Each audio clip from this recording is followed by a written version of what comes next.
Bismillahirrahmanirrahim. Assalamualaikum warahmatullahi wabarakatuh. Perkenalkan, nama saya Hamidillah, mahasiswa Prodi Teknik Sipil, Fakultas Teknik Sipil dan Ilmu Perencanaan Universitas Islam Indonesia. Kali ini saya akan mempresentasikan hasil dari tugas besar saya pada mata kuliah analisis struktur statistik tertentu. Yang dimana pada PowerPoint kali ini saya akan menyampaikan dan saya akan membawakan rangkuman hasil dari analisis perhitungan saya menggunakan metode slope deflection dan Hardy Cross.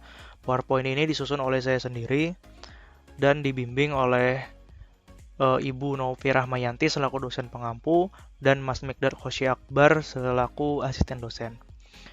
Pada PowerPoint kali ini akan mencakup poin-poin sebagai berikut, yaitu tugas-tugas besar analisis struktur statistik tertentu ini saya bagi menjadi 4 poin untuk dijelaskan secara singkat. Yang pertama, tujuannya, apa itu metode slope deflection dan Hardy Cross atau bisa kita sebut distribusi momen, dan kenapa digunakan metode tersebut, dan perbandingan hasil perhitungannya di antara metode slope deflection dengan Hardy Cross serta perhitungan dari software engineering yaitu SAP 2000. Apakah dari ketiga perhitungan tersebut didapat hasil yang mendekati atau bahkan sama?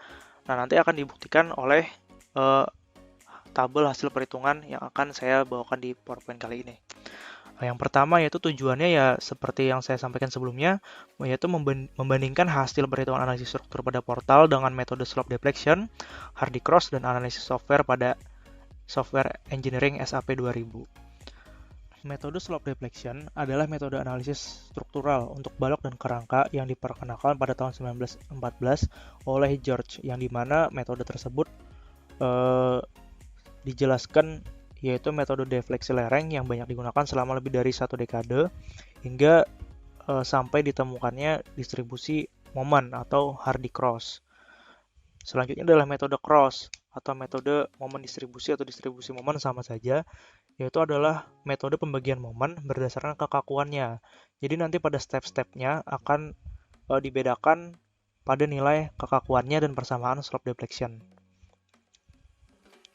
Nah, pada tugas besar kali ini didapati kasus bahwasanya dengan bentuk soal seperti ini dengan nilai A, B, dan C adalah 3 digit NIM terakhir.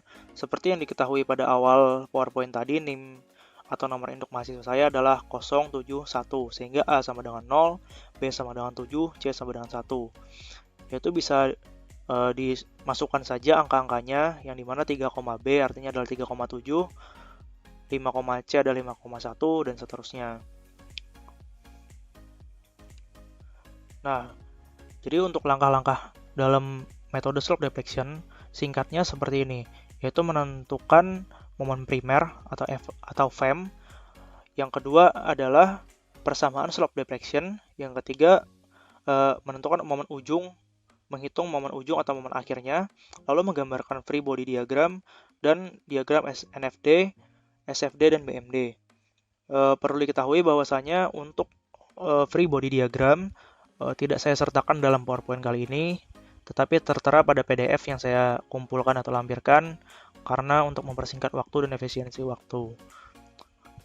Selanjutnya untuk perhitungan secara mendetail juga saya lampirkan pada PDF.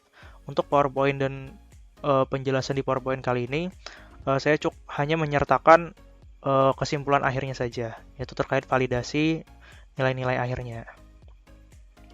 Nah, yang membedakan dari metode slope deflection dan Hardy Cross yaitu pada faktor kekakuan elemen dan faktor distribusinya, yang dimana Hardy Cross menggunakan persamaan slope deflection dan langsung mendapatkan bisa ke momen ujung. Dan untuk yang momen distribusi ada faktor kekakuan elemennya dan faktor distribusinya baru ke momen akhir atau momen ujungnya. Nah, setelah dianalisis menggunakan SAP, ini merupakan rekapitulasi dari hasil-hasil yang telah dihitung, yang dimana dapat kita lihat sendiri pada bagian M3 itu merupakan momen akhirnya.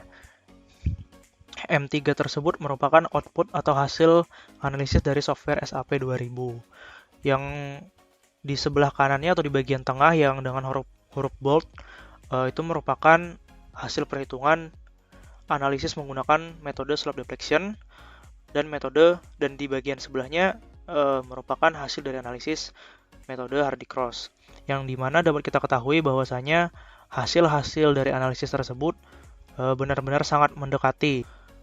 Lalu setelah kita dapat nilai-nilainya, kita bisa menggambarkan shear force diagramnya atau diagram gaya gesernya, yang dimana pada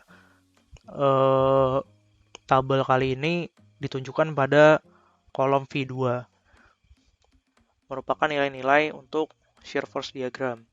Selanjutnya ini adalah diagram NFD-nya, normal force diagram, dan yang selanjutnya adalah bending moment diagramnya.